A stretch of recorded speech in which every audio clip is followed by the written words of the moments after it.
All right, red light. That's what hits you first. Emergency strips along the walls, casting this dim wash across 60 feet of open floor. Discount shelving packed to eye level on both sides, linoleum scuffed gray from a decade of shopping carts. The big lot smells like dust and plastic packaging and something else underneath. Something sweet and wrong, drifting in from the east side of the store. Between the shelves, 8 shapes, shuffling, heads lolling, jaws working open and shut on nothing. You're all standing near the south entrance. Dan and Marcy are behind the pharmacy shutter at the far north end. You can hear Dan screaming at her through the metal. He's about to raise the shutter. With that, I'd like everyone to roll for initiative. That's a 10 for me. A 19 for me. That's an 11 for me, Joe. And a 21 for me. All right, so with a natural 20, Dan goes first. And yeah, the shutter goes up. Not all the way. Dan wrenches it to chest height and the mechanism catches, squealing on rusted runners. Red emergency light spills through the gap onto the aisle floor. Move! Move! Dan plants both hands on Marcy's shoulders and shoves her forward. She hits the floor, palms, knees, hard onto linoleum. Dan doesn't look down. He's already through the gap, sprinting south past the shelving. 30 feet in 3 seconds. Doesn't look at Marcy, doesn't look at the 8 shamblers in the aisle, just runs. Did that fucker just shove her? Christ. And we are saving this man. Why? Something shifts above you, a faint scrape of weight redistributing across acoustic tile. Like a rat in the ceiling, except heavier. Much heavier. 40 feet overhead, directly above the aisle, a shape moves across the ceiling grid. Smooth, deliberate, too many limbs bending at wrong angles. It settles above the shutter and goes still. All right, Arthur, that brings us to you. Marcy's on the floor by the shutter. Dan's already gone. 8 shamblers between you and her. What are you doing? Right, fuck this. Joe, I'm gonna sprint over to the west shelving and smash my sledgehammer straight into the wall. Make as much noise as possible. Draw them toward me and away from the shutter. So you're trying to make a distraction. Exactly, yeah. Love it. Make a grit check for me, buddy. That's a 16, Joe. Nice. Arthur, you sprint across the open floor. Boots hammering linoleum, sledgehammer bouncing on your shoulder.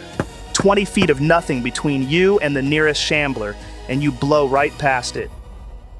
It turns, slow, tracking the motion but not fast enough. You reach the west shelving, both hands on the grip, full overhead arc, and you drive 11 pounds of forged steel straight into the drywall. The wall caves inward. Plaster dust mushrooms into the aisle. A display of greeting cards cascades off the shelf above. Happy birthday. Thinking of you. Get well soon. Raining down around your boots. Every shambler in the building turns toward the noise. Oi! Over here, you miserable fucks! Well, that's one way to do it. You're telling me. Shambler 7, the one closest to Arthur's position, lurches toward the noise. 10 feet of shuffling steps. It doesn't speed up. It doesn't need to. It knows where the sound came from. Orion. You're up. The flesh chariot is humming under you. 4 shamblers are clustered near the center aisle, and Arthur just made every dead thing in the building look his way. What's the plan? I'm gunning the flesh chariot forward, and I'm throwing the Molotov at the cluster. The 4 that are grouped up near the middle. That is 4 shamblers in a rough group. Yeah, roll to hit. That's 14 plus 1, so 15. That hits. Roll damage. 2d6 for the initial splash.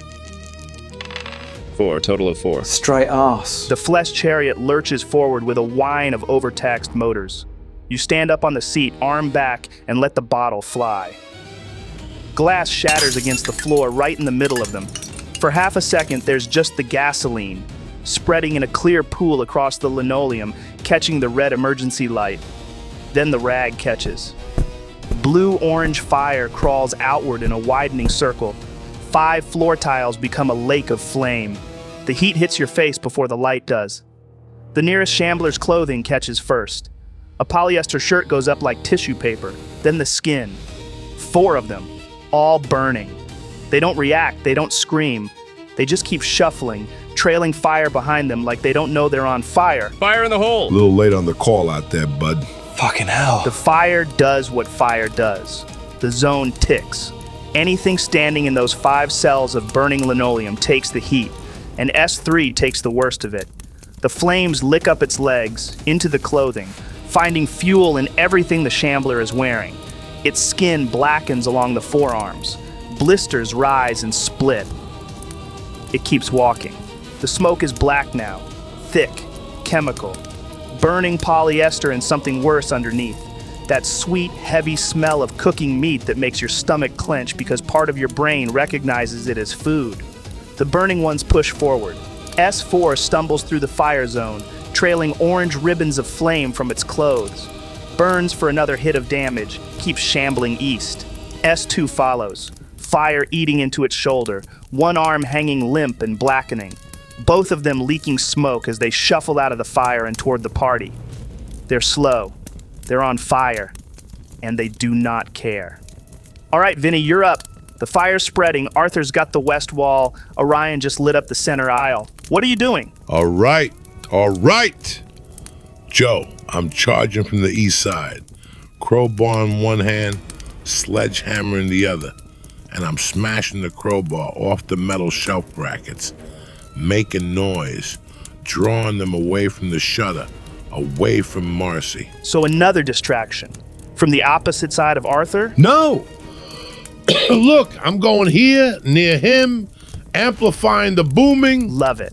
No check needed. You're just making noise. The crowbar catches the first shelf bracket with a sound like a bell being murdered. Clang! You drag it across 3 more supports. Clang, clang, clang! The metal on metal rings through the store like an alarm, bouncing off the high ceiling, echoing down every aisle. Let's go! 2 distractions. This is good. Keep them confused. Shambler 5, full health, untouched, not burning, lurches east toward the noise, 10 feet closer. This one's still got both arms, still got most of its jaw, and it's heading straight for Vinnie. Conrad, you've been holding position near the south wall, 60 feet of clear line of sight down the aisle. S6 is lurching toward Dan, the one shambler nobody's drawn away yet. What are you doing? Joe, 1 shot. Glock. That one heading for Dan. Headshot. 60 feet, single shot, no rapid fire penalty. Roll to hit. 18. That's a headshot. Roll damage times 3. That's 6 times 3, 18. Nice. You raise the Glock. 60 feet of open aisle. Red emergency light. The shambler is mid-stride, dragging 1 foot, heading for Dan's retreating back. You squeeze. The report fills the store like a thunderclap, a single sharp crack that punches through the fire noise, the groaning, everything. The round enters above S6's left ear. The back of the skull evacuates. Gray matter and bone fragment paint the pet food shelf behind it. 40-pound bags of kibbles and bits now decorated in brain. The body drops mid-stride, hits the linoleum and slides 2 feet on the wax surface. Doesn't twitch, doesn't move. Done. First kill of the fight. Clear. There it is. 1 down, 7 to go. Lance has been watching all of this. The fire, the charge, the gunshot. He's near the cleaning products aisle. S8 is shambling east, 10 feet from him. Lance rips an industrial-sized jug of hand sanitizer off the shelf, the kind with the "Stay Healthy" shelf talker sign still cheerfully attached, and hurls it overhand at S8. The jug cracks against the shambler's chest. A gallon of 62% ethanol floods down its torso, soaking into the clothing, running into every fold and crease. S8 barely notices the impact, but now it's drenched, glistening, walking forward with a petroleum sheen catching the firelight. That one's flammable now. Don't let the burning ones touch it. Please. Wait, how flammable are we talking? 62%, man. It's basically rubbing alcohol. So, very flammable. Good to know. Marcy, on the floor by the shutter. She can hear the gunshot. She can hear the fire. She can hear Dan screaming somewhere south of her. And the shutter is open, chest height, metal slats rattling in the frame. She gets to her feet, grabs the bottom of the shutter with both hands and slams it down. The metal shrieks on the runners and bangs shut. Then she turns and runs, deep into the pharmacy stockroom, as far from the shutter as she can get. In the red glow of the pharmacy's single emergency strip, Marcy presses her back against the far wall and slides down to the floor. 20 feet of locked room between her and whatever's in the aisle. She's shaking, but the shutter is shut. She did that. The rest of them keep coming. Sex, drenched in hand sanitizer, glistening in the firelight, shambles east toward the party. Every step brings it closer to the burning ones. A walking fire hazard that doesn't know it's a fire hazard. One walks directly into the fire zone, steps onto the burning linoleum without hesitation, without flinching. The flames catch its pants, its shoes, climb the legs. Now it's burning and standing in fire. And 3, the one that took the worst of the initial Molotov, stumbles east at the edge of the fire, barely holding together, skin blackened from the waist down, one arm fused to its side by melted polyester. Every step is a negotiation between dead muscles and gravity. But it keeps going. Do you hear that? Yeah, I hear it. 6 seconds. That's how long it's been. One dead shambler face down on the linoleum. 4 more on fire, still walking, trailing smoke through the aisle like processional torches. The hand sanitizer one glistening in the firelight. And the Glock still ringing in everyone's ears. The smoke is thicker now, sitting at about chest height. You can see over it if you stand tall, but the lower half of the store is disappearing into a gray-brown haze. Dan keeps running. He clears the party line and ducks behind a pallet stack near the south wall. Drops to his knees, hands on the floor, breathing hard. Not fighting, not helping, just breathing. 30 feet between him and the nearest shambler. He's making sure of that. Real hero, this guy. Quiet. And then, from behind the shutter, a sound. Not the groaning you've been hearing. This is deliberate, precise. Metal scraping against metal, but with a rhythm to it, like fingers testing a seam. The ceiling crawler drops from the acoustic tiles to the floor on the other side of the shutter, lands without a sound, unfolds, all wrong angles, all wrong joints, and presses itself flat against the base of the shutter. Bone spur fingers, 6 inches long, slide under the gap at the bottom. They curl upward against the inner lip of the steel. It pulls. The shutter groans, lifts an inch, maybe less. The bone fingers readjust, find a new grip, pull again. The metal deforms slightly at the contact point. Whatever this thing is, it understands how shutters work. Then the grip slips. The shutter drops back with a dull clang, and the fingers withdraw. In the pharmacy stockroom, Marcy sees them. 5 bone protrusions curling under the gap like the legs of something testing the edge of its cage. She presses harder against the far wall, stops breathing. Did anyone else hear that? Hear what? The shutter. Something's at the shutter. Arthur, the shutter just made a sound that wasn't wind. There's a shambler drenched in hand sanitizer closing from the west, and 4 burning ones shuffling east. What are you doing? Hang on. Joe, before I do anything, I want to check the shutter. Can I make an awareness check on what Orion just heard? Roll it. That's a 16, Joe. With a 16, you look north, past the smoke, past the fire glow, at the shutter, and you see it, just for a second.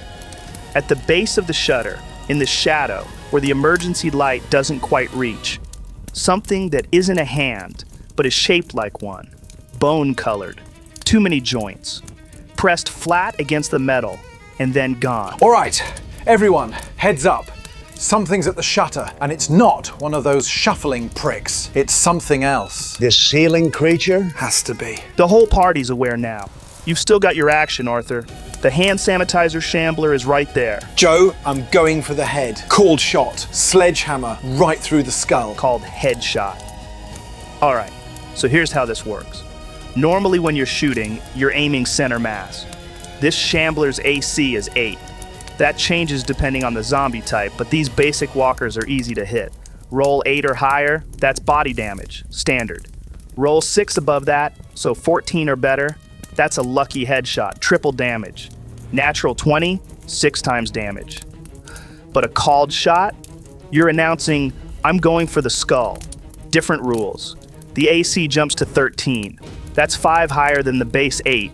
Roll exactly 13, double damage. Hit that 14 threshold, 6 above the base AC, that's now 5 times damage. Natural 20 on a called shot, 8 times. 2 plus 6. But here's the trade-off. If you roll a 12, that's a miss. Even though a 12 would have hit center mass normally, you're gambling accuracy for lethality. You sure you want to risk it? Yep. Roll it. That's a 16. Yeah, that connects. Roll damage times 5. That's a 3 on the D10 plus 2. So 5 times 5, 25. Beautiful. You close the distance in 3 strides. The shambler is turning toward you, mouth open, arms reaching, and it's glistening. Head to waist, soaked in hand sanitizer, catching the firelight like it's been glazed. You plant your back foot, both hands on the shaft, and you bring the sledgehammer down in a full overhead arc. Not center mass, not the body, the skull. 11 pounds of forged steel meets bone at the crown of the head. The skull doesn't crack, it detonates. The hand sanitizer flash ignites on impact, a brief flare of blue-white alcohol flame. Bone fragments and ethanol spray outward.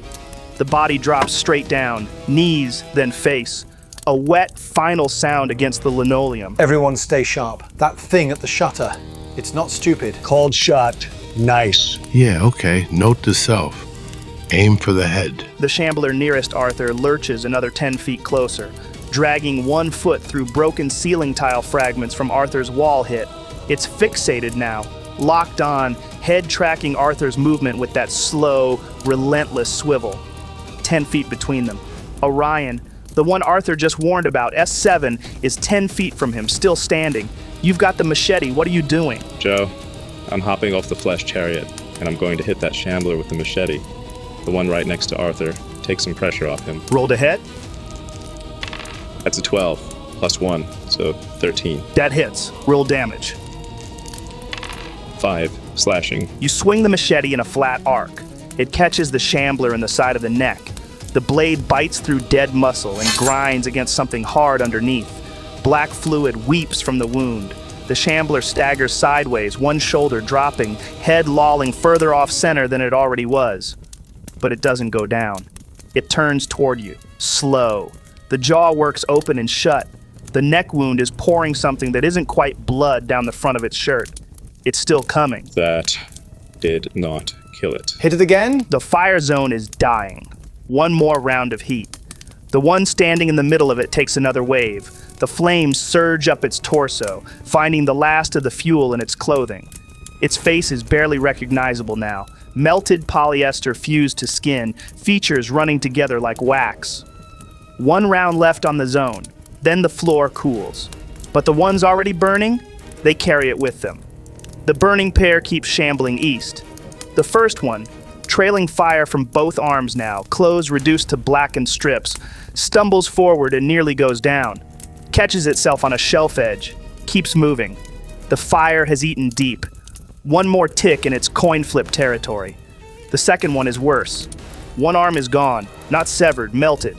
Fused to its torso in a mass of charred tissue and burnt fabric. It shambles with a lopsided gait, lurching east, leaving a trail of ash and embers on the linoleum behind it. They're dying. They just haven't figured it out yet. Vinnie, the shambler Orion just macheted, is staggering but still up. You've got the sledgehammer. What are you doing? Fuck this thing. Joe, I'm charging in and putting the sledgehammer through its skull. Full swing. Rolled ahead. That's a 4. A 4, Joe. A 4 does not hit. You come in hard, full sprint, sledgehammer cocked back over your right shoulder. The swing starts perfect. Back foot planted, hips rotating, everything the Marine Corps taught you about putting your whole body behind a strike. And then your arm locks. Not your shoulder, not your elbow, your forearm, the infected one. The muscle seize mid-swing like someone threw a switch.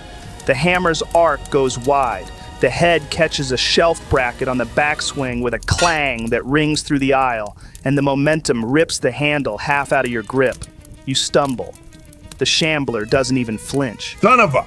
Come on! You're right. Yeah, fine. It's fine. Vinnie, your arm. I said it's fine. How many pills left? Not now, comrade. The untouched one.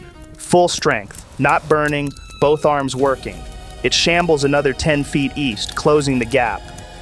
2 steps from the nearest PC now. Close enough that you can see the detail. The gray skin, the clouded eyes, the fingernails that have grown too long because the body doesn't know it's dead. It reaches. Not yet, but soon. Conrad, you've seen the thing at the shutter. Arthur called it out. The shamblers are closer, but that crawler is the real threat. What are you doing? Joe, I'm sprinting west to get a line of sight on the shutter.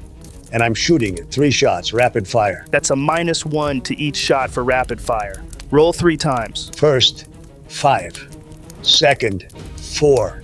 Third, 7. -1 on each, so that's a 4, a 3, and a 6 against AC 12. All 3 miss. I worked that one out myself, thanks, Joe. You sprint west and bring the Glock up in a 2-handed grip. The thing at the shutter base is a blur of pale angles in the red light. Wrong shape, wrong proportions, pressed flat like a spider. You fire. 3 shots in rapid succession. The first punches into the drywall 6 inches left of the shutter. Dust plumes. The second goes high, puncturing a ceiling tile that rains white fragments. The third sparks off the concrete floor and ricochets into the dark. The crawler doesn't flinch, doesn't move, doesn't even look at you. 3 rounds spent, 25 left. Beneath. It didn't even move. Bah, I noticed. 25 rounds for the whole apocalypse, and you just blew 3 on a miss? You want to critique my shooting? You couldn't even swing hammer. Low blow, man. Low blow. Lance. The untouched shambler is right there, 2 steps away. Lance grabs the crowbar off his belt and swings. And misses. The backswing catches the edge of a shelf support, and the crowbar jolts in his hands. The shambler doesn't even register the attempt. It just keeps shuffling forward, eyes fixed on something past Lance's shoulder. Come on, man. Come on. Behind the shutter, Marcy is tearing through the pharmacy shelves. Her hands are shaking so badly, she knocks a row of cough syrup bottles off the shelf. They clatter across the floor and roll against the wall. She finds a first aid kit, bandages, gauze, antiseptic wipes, medical tape. The Big Lots store brand kind with the smiling sun logo on the packaging. She pulls it against her chest and holds it there. Her crying echoes through the stockroom, through the shutter gap, through the aisle. On the other side of the shutter, the crawler tilts its head toward the sound. Precise. Triangulating. Is that Marcy? Is she? She's behind the shutter. She's fine. Focus. Define fine. S8's turn in the order. But S8 is face down on the linoleum with no skull. Skip. The one that walked into the fire zone stumbles out the other side, still burning. The fire has barely touched it. Just a lick of flame along one leg, a smoldering shoe. But it's committed now. Burning and heading east, trailing a thin line of smoke. And then there's the one that's been burning since round 1. It takes one more step. The fire flares, a last surge through what's left of the clothing. The shambler's legs buckle. It drops to its knees, sways there for a second, burning, head still oriented east, still trying to walk. Then it folds forward, hits the floor face first. A small cloud of ash puffs up from the impact. First fire kill. Orion's Molotov, collecting its debt 6 seconds late. Is it? Did the fire just? Yeah, the fire got that one. Okay. Good. I'll take it. That counts as mine, right? Buddy, you lit 4 of them on fire. They're all yours. Finally, something I can put on a resume. 12 seconds in. 3 dead. 4 burning. The Molotov fire is guttering out in the center aisle. 5 cells of scorched linoleum where the flames are losing their fight with the concrete underneath. Smoke hangs at chest height, thick enough to chew. And from the east side of the store, past the housewares, past the toy aisle, somewhere in the dark, the groaning is getting louder. Dan bolts.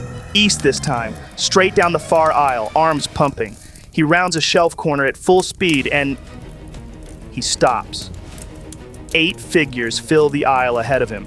2 wide, 4 deep, shuffling west. Oh no. The emergency light catches their faces.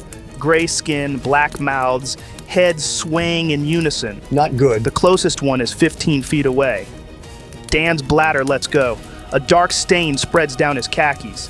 He stands there for 1 full second with his mouth open and nothing coming out. You scruffy little fuck! Did you just shit yourself, Dan? Then everything comes out at once. There's more! I can fucking see that! There's fucking more of them! He talking about zombies. Oh, okay. Dan spins and sprints back west so fast his feet almost slide out from under him. Rancid. He clears the shelf corner, hands on his knees, hyperventilating. 8 new shamblers enter the initiative order. More? How many more? How many them? Dan, how many? I don't. A lot. A fucking lot. Brilliant. Pissed himself too. Smell that? Pretty sure that's shit. Frocus. And then you hear them, the dry scrape of dead fingers dragging across shelf edges, the collective weight of 8 bodies pushing the air ahead of them like a slow-moving wall. They round the corner where Dan just was, 2 abreast, filling the aisle. The emergency light catches the first row. A woman in a Big Lots employee vest, name tag still clipped to the collar, and a man in gym shorts with no shoes. Behind them, more. A procession of the dead, shoulder to shoulder, shuffling west. 8. 8 more. We don't have enough ammo for 8 more. Then we better get creative. And while everyone is staring east, something happens at the shutter. The scraping starts again. Bone on metal. That same precise, deliberate rhythm from before. But this time, the leverage is different. This time the crawler has both hands and both feet braced against the wall and the floor. The shutter groans. The metal doesn't just lift, it buckles. The steel slats deform at the contact point, curling upward. The gap widens, 6 inches, 10, 18, wide enough. The crawler flattens itself against the concrete and pulls itself through, shoulder blades grinding against the bottom of the shutter, bone spurs scraping concrete with a sound that goes straight through your teeth. It emerges on the other side and unfolds. The body rises in sections, wrong order, wrong joints. The legs extend first, then the torso lifts from the floor. The arms follow, longer than they should be, ending in bone spurs the length of steak knives. The head comes last, rotating to face the stockroom. The mandibles, 2 bony protrusions flanking the jaw, click open and shut, testing the air. Marcy is 20 feet away, back against the wall, no weapon, no door, nothing between her and this thing except red emergency light and pharmacy linoleum. She screams. What was that? Was that? That's Marcy. That's Marcy. The shutter. It's through the shutter. Arthur! You hear Marcy scream from behind the shutter. The crawler is through, but between you and the shutter, there's 1 shambler left, full strength, standing right in your path. What are you doing? Fuck. Marcy! Hold on! Joe, the shambler in front of me. I'm going through it. Headshot, sledgehammer, and then I'm running north as fast as I can. Through it and then sprint to the shutter. Got it. Roll to hit. That's a headshot, so -5. That's a 19. -5 is 14. That absolutely connects. Roll damage ×3. That's a 7 times 3. 21. You don't slow down. The shambler is in your path, and you are not going around it. The sledgehammer comes up mid-stride, one-handed, your left gripping the shaft near the head for a short, vicious arc. The hammer catches the shambler at the temple. The skull folds inward. The body hasn't even started to fall when you're past it, boots already hammering north. Behind you, the shambler drops. Go, go! Marcy, I'm coming! The machete-wounded shambler lurches at Orion. Jaw open, arms outstretched, the neck wound from last round still weeping black fluid down its chest. It lunges and face plants directly into a shelf display of discount votive candles. Glass jars scatter across the floor. Vanilla bean, ocean breeze. The shambler goes down on one knee in shattered glass and scented wax, then hauls itself back upright, wax stuck to its face, wick dangling from one eye socket. Did it just... It just ate a shelf of candles, yeah. At least it will smell better when we kill it. Orion. The candle shambler is back on its feet and Arthur is sprinting north. You've got the machete. What are you doing? Joe, I'm hitting it again. Machete. Going for the head this time. It's already wobbling. Maybe I can take it down. Roll the hit. 14. Yeah, that hits. Should have done a called shot. Roll damage, ×3 for the headshot. 3 on the D8, ×3, so 9. The machete catches it right at the temple. The blade bites deep, sinking through softened bone, and the shambler's head rocks sideways. Black fluid sprays across the shelf behind it. The body staggers back 3 steps, hits a shelf support, and catches itself. It's still standing, barely. The machete wound has opened the skull along a seam. You can see gray inside, but the jaw is still working. The eyes are still tracking. Oh, come on. Joe, I'm backing up, heading north after Arthur. 30 feet. You put 30 feet between you and the candle shambler. It watches you go. The Molotov fire dies. 3 rounds of burning. 5 cells of linoleum that were floored 20 seconds ago and are now a blackened scar. The flames don't go out all at once. They shrink, retreat into the cracks between tiles, flicker in the pooled gasoline residue. Then they're gone. What's left is a smell. Gasoline and scorched wax and melted polyester. The fire catches its final debt. The first of the burning pair, both arms ablaze, clothes gone, skin splitting along the forearms, takes one more step and the legs give out. It drops to the scorched linoleum. The flames surge once, then settle. Done. And the second one follows, the lopsided one. The fire flares along its back as it goes down. It hits the floor next to S4, 2 smoldering bodies side by side. Orion's Molotov. 3 kills across 2 rounds. The fire's doing more work than we are. You're welcome. 3 kills off 1 bottle. That's efficiency. Thank the penthouse minibar. Vinnie. 8 new shamblers heading west. The originals are dying or dead, but 8 fresh ones is a wall of dead flesh. What are you doing? Joe, the grill display, the propane tanks. I picked up 2, a big boy and a little one, yeah? You did, yeah. What's the plan? I'm grabbing 1, the big one, and I'm rolling it. I'm rolling it down the aisle at them. You're throwing a propane tank at the horde. I'm rolling it. The floor's smooth, right? Linoleum. It'll slide. It'll slide. Roll athletics for me. You mean grit, right? Oh, fuck. Yeah, you know what I meant. Come on. I'm still learning as much as you guys. 14. You grab the tank. 20 pounds of pressurized propane in a steel cylinder. You heave it underhand. The tank hits the linoleum, bounces once, and starts rolling. The smooth, wax floor does exactly what you hoped. The cylinder picks up speed, rolling east down the center of the aisle, wobbling on its base, and comes to rest against the feet of the first row of reinforcements. The shamblers look down at it. They don't understand what it is. Conrad, shoot it! Conrad, propane tank on the floor, 20 feet from 8 shamblers. Vinnie's asking you to shoot it. What are you doing? Joe, I shoot the tank. Roll to hit. 17. That hits the tank. You raise the Glock, line up the sights on the white steel cylinder sitting on the floor between the horde's feet.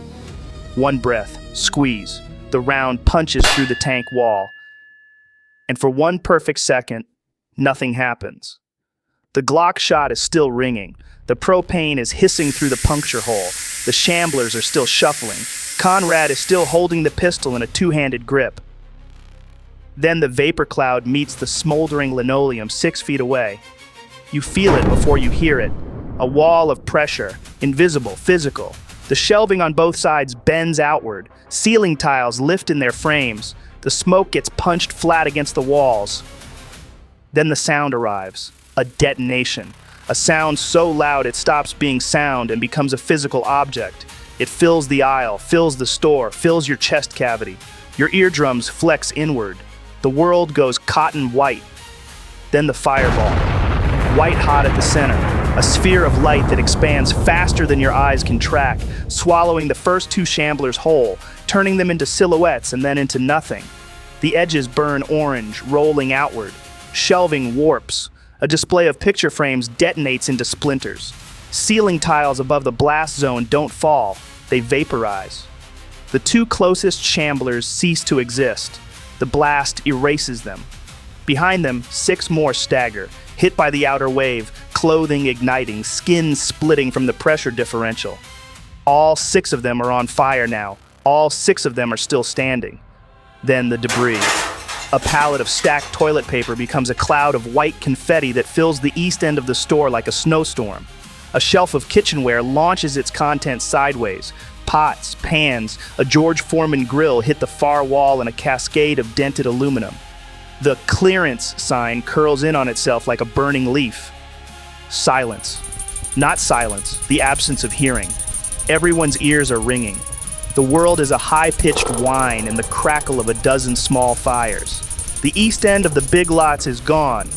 In its place, a wall of flame, shelving bent into new geometries, and 6 burning shapes still moving inside of it. Ah! My fucking ears! Yeah. The smoke settles. Ash drifts through the air. Somewhere in the ruined east aisle, a clock radio that survived the blast clicks on. Battery backup kicking in. And for 3 surreal seconds, soft jazz fills the burning store before the heat melts the speaker and it dies. Did that just... Was that Nora Jones? I think so. Appropriate. And in the middle of all that, Lance moves. The machete shambler is right there, staggering, candle wax on its face, machete wounds in its neck and skull, one good hit from done. Lance grabs the shovel off his belt, both hands on the shaft. He runs at the shambler and brings the shovel down in a full overhead arc. Natural 20. The shovel connects with a sound like a watermelon hitting concrete from a 3rd-story window. The skull collapses. The shambler's knees buckle instantly. The body drops and doesn't twitch. Lance doesn't look down. He's already moving, sprinting north past the smoke toward the shutter. Marcy, get out of there! Run! Did Lance just... He fucking did. Employee of the month. Behind the shutter, the crawler is between Marcy and the gap.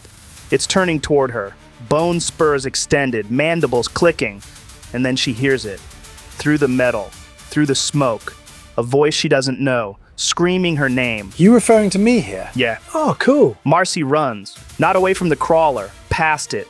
She drops to the floor, slides under the shutter gap on her hip, and scrambles out into the aisle on her hands and knees. The crawler's bone spur swipes at the gap behind her, misses by inches, scraping a line into the concrete. Arthur is there. He catches her by the arm and pulls her upright behind him. I got you, lass. Stay behind me. Arthur, Marcy grabs the back of your jacket with both hands. She's shaking so hard you can feel it through the leather. She doesn't say anything. She doesn't need to. The last original shambler, still burning, still walking. It shambles up beside you both and lunges. Not at you though, Arthur, at Marcy. Dead arms reaching past your shoulder, jaw hinging open. No, you fucking don't! Arthur, the grab is fast. It rolled high. It's got a line on Marcy. Stamina. I'm spending a stamina to block it. You burn the stamina. Your body moves before your brain catches up. Shoulder dipping, arm sweeping across, putting yourself between Marcy and the grab. The shambler's jaw snaps shut on empty air, 6 inches from Marcy's face. She screams into your back, but it didn't connect. You caught it. Stay behind me. Don't move. Arthur, the crawler is still in the stockroom. Yeah, I know. 18 seconds. The east end of the store is still burning. Propane fire chewing through shelving in a sustained roar that turns the air orange. Heat shimmer distorts the aisle. 6 burning shapes are shuffling west through the wreckage. And somewhere above you, in the ceiling, in the crawl space between acoustic tile and ductwork, something is moving. Dan is still behind the group. He shuffles further south, putting more distance between himself and everything. Crouches behind an end cap of stacked paper towel 12-packs, both arms wrapped around his knees. Helpful as always. The reinforcements keep coming, all 6 of them. Blevelet, fire eating through clothing and skin, shamble west in a ragged line. They don't walk around the propane fire zone, they walk into it, through it. S11 catches the worst of it. The fire has eaten deep, exposed ribs flickering orange through a gap in the torso. It shuffles into the heart of the propane zone and keeps walking. S12 follows. S13 and S14 behind it, shoulder to shoulder. The heat coming off the group is visible. The smoke is black and thick. S-15 and S-16 shamble at the edges, just outside the propane zone, close enough that the heat is curling the last of their clothing into blackened strips. 6 burning bodies, walking west. They don't make a sound. That are walking into the fire. They don't know what fire is. Beginning to feel like we're not the apex predators here. In the pharmacy stockroom, empty now, the crawler stands in the space where Marcy was 30 seconds ago. The mandibles click, open, shut, testing the air for a scent that isn't there anymore. It tilts its head. The milky eyes track toward the shutter gap. It moves to the east wall, slowly, deliberately, and then it climbs. Bone spur fingers punch into the drywall 6 inches deep, finding the studs underneath. The legs follow. It ascends the wall in 4 movements. At the ceiling line, the bone spurs pierce an acoustic tile. The crawler pulls itself into the crawl space and disappears. For 3 seconds, you can hear it moving. Weight shifting from tile to tile, getting quieter, heading south toward the main floor. Then silence. Anybody else hear that? Hear what? Nothing. That's what I don't like. Arthur, the last original shambler, S1, is right in front of you. Still burning, still reaching. This is the one that went for Marcy last round. Marcy is behind you, gripping the back of your jacket. What are you doing? Joe, I'm putting this thing down. Sledgehammer. 1 swing. Roll to hit.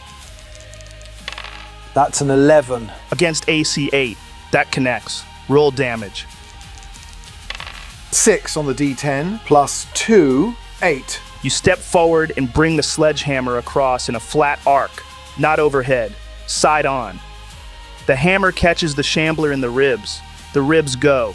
The torso folds around the impact. The body lifts off its feet, an inch, maybe 2, and hits the linoleum sideways. The burning clothes flare on impact, then settle. It doesn't get up. Last of the original 8. All right, Joe, I'm grabbing Marcy and pulling her east, getting her behind the others. You reach back. Marcy's hand finds yours before you can find hers.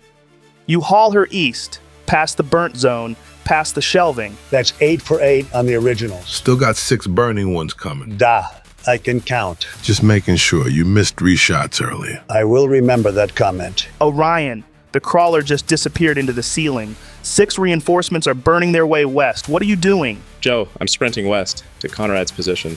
I want the Molotov, the one from group inventory. Take it. Joe, I'm taking the Molotov and I'm throwing it at the ceiling, at the crawler. The crawler went into the crawl space above the shutter area. You saw it go up. You're throwing a Molotov at an acoustic tile ceiling with a monster somewhere above it. The ceiling tiles were flammable, right? Acoustic panels. They're fiberglass and paper facing. If I hit near where it went up, the fire spreads across the tiles. It either bones or drops. Roll to hit. Ranged attack on a ceiling target. No creature visible, so you're aiming for an area. That's a 10 plus 1, 11. Against AC 12, that's a miss. By 1. The bottle clips the edge of a ceiling tile about 5 feet from where the crawler went up. The tile cracks. Glass shatters against the T-bar frame, and gasoline sprays across 3 panels. The rag catches. Fire erupts across the acoustic tile, not downward, outward. It crawls across the paper facing of the panels, eating through the ceiling grid, dripping burning fragments to the floor below. 3 tiles, then 5. And then you hear it. Not a groan, not a growl, an insectoid shriek. Bone vibrating against bone, resonating through the crawl space. The sound fills the store, gets inside your chest and rattles there. The ceiling tile directly above the shutter explodes downward. The crawler drops through it, 14 feet of freefall, trailing fire, bone spurs flailing. It hits the concrete at full speed. The impact sounds like a car door slamming. Chunks of acoustic tile and burning paper rain down around it. CC1 is on the floor, on fire, shrieking. What is that sound? It worked. It worked. The fire.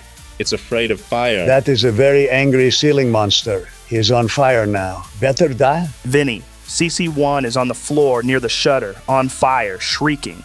The shelving around you is full of discount retail product. What are you doing? Joe, I'm running up toward it. Hold on. What's on the shelves here? at this aisle. You're in the household goods section. To your left, cleaning rags, storage bins, duct tape. To your right, skincare, first aid overflow, and a whole shelf of jumbo Vaseline tubs, the family-size ones. The Vaseline. Joe, I'm grabbing a tub of Vaseline and throwing it at the crawler. You're throwing Vaseline at it. It's the biggest thing I could grab. I'm chucking it at the fucker's head. Vinnie, petroleum jelly is petroleum. Yeah, so? Petroleum burns. Oh. Roll to hit. Improvised ranged weapon.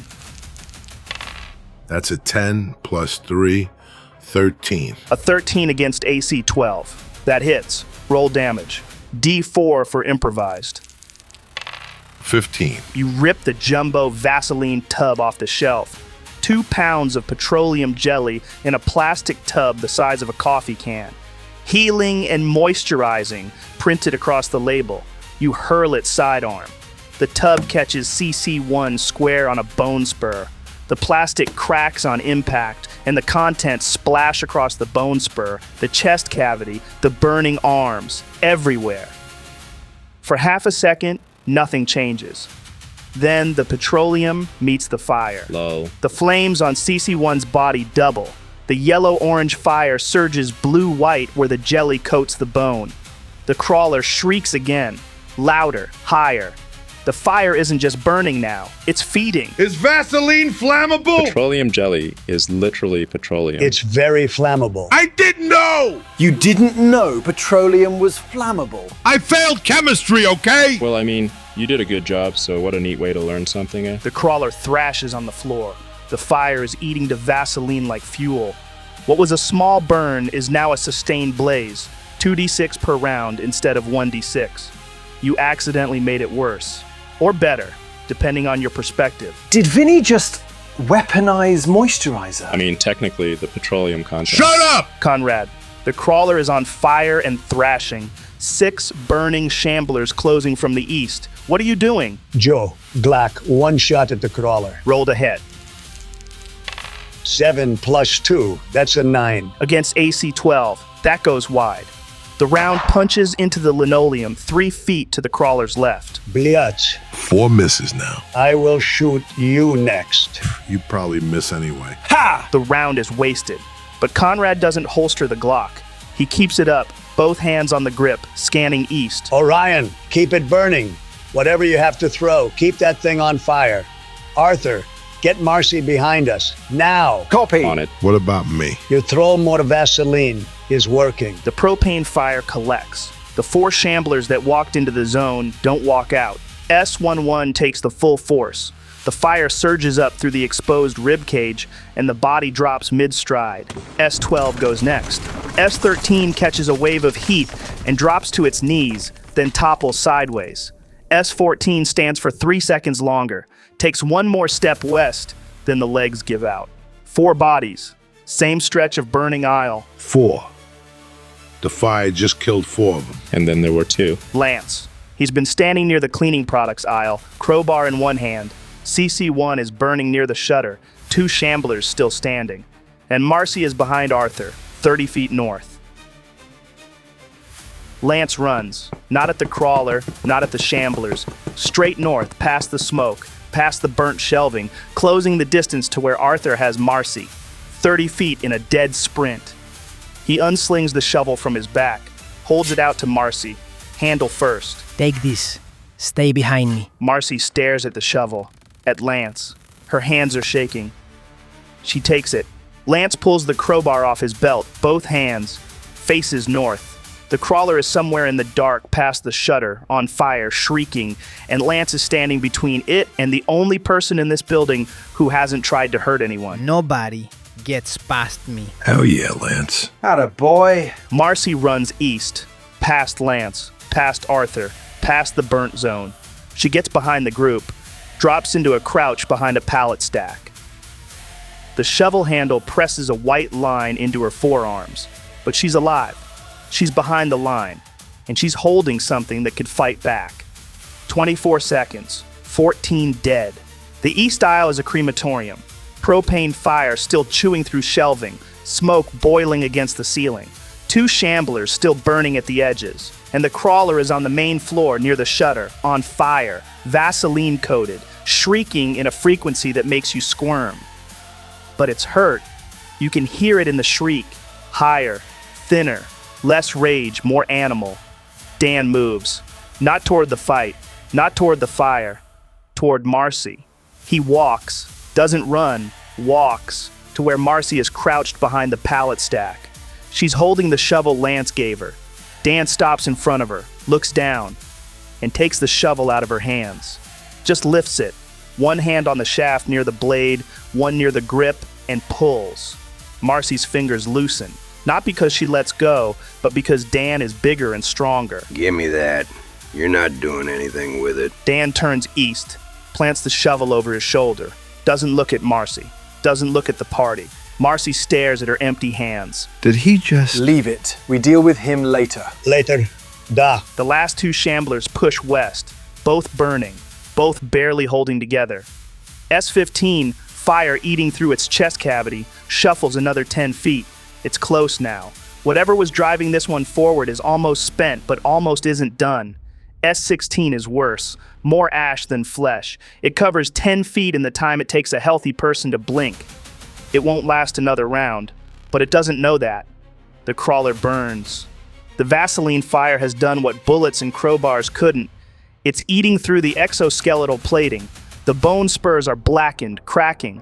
The chitinous armor has peeled back in sheets. CC-1 shrieks. Not aggressive. Higher. Thinner. The sound of a predator discovering that it is now prey. The mandibles clack open and shut in rapid spasms, not testing the air, flinching. The fire fear wins. CC-1 scrambles, fast. The bone spur fingers punch into the drywall beside the shutter. 1, 2, 3 handholds in a second. The legs follow. It climbs the wall in a burst of desperate movement, trailing smoke and burning petroleum jelly.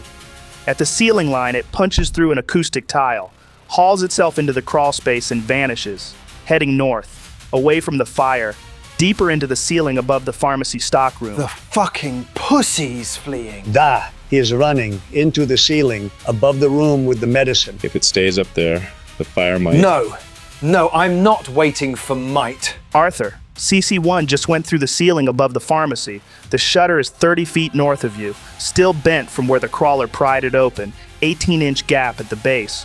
The stockroom is on the other side. What are you doing? Joe, I need a gun. Conrad, give me the Glock. What? The Glock. Now. Conrad looks at Arthur. Arthur's already moving toward him, hand out, palm up. The sledgehammer is slung over his shoulder. Take it. Kill that thing. Conrad pulls the Glock from his waistband and slaps it into Arthur's palm. Grip first. Joe, I'm burning a stamina. 60 feet. Sprint to the shutter. Dive through the gap. And I'm putting a bullet in that thing's skull. 60 feet. Stamina burn. You're going through the shutter gap. That's a grit check to clear it. Roll grit first. 18. 18. Easy. Arthur. You start running. 60 feet of open floor. Burnt linoleum. Smoke. The emergency light painting everything in red. Your boots hit the ground and the sound fills the aisle. A steady, accelerating drum beat. The sledgehammer is gone. Left behind, first time I'll fight. The Glock is in your right hand, barrel pointed at the floor. The shutter gets bigger. 30 feet. 20. The gap at the base. 18 inches of bent steel. The concrete underneath scraped white from the crawler's bone spurs. 10 feet. You drop. Not a slide, a dive. Hands forward, elbows tucked, the Glock pressed flat against your chest. You hit the linoleum hip first and the floor takes you. The wax surface is slick with ash and you shoot through the gap like a round in a chamber. The bottom of the shutter scrapes across your back. Then you're through. The back room. Red emergency light. A single strip casting a wash of dim crimson across pharmacy shelving and plastic bins. The air is thick with smoke. Petroleum smoke, acrid, chemical. You roll to your feet, the Glock comes up, and there it is. 15 feet above you, clinging to the ceiling tiles with bone spur fingers and the last of its strength. The Vaseline fire is still burning, blue-white along the bone protrusions, orange where it's found muscle tissue. Sheets of blackened chitin hang from its torso. The mandibles are clacking. Open, shut, open, shut. Not with menace anymore, with pain. The milky eyes track down to you. It sees the gun. It can't run. The ceiling behind it is already scorched. The fire is above it and below it and inside it. Nowhere left. You plant both feet, shoulder width, both hands on the Glock, right hand on the grip, left cupping the base, thumbs stacked. The sights settle on the thing's head. The front sight post bisects the space between those milky eyes. One shot. Roll to hit. 17. 17. That's a headshot. Roll damage, times 3. That's a 6 times 3, 18. 18 damage. The Glock kicks. One report. One sound that fills the stockroom, bounces off the concrete walls, punches through the shutter gap, and rolls down the aisle where everyone is standing with their breath held. The round enters CC1's skull 2 inches above the left mandible.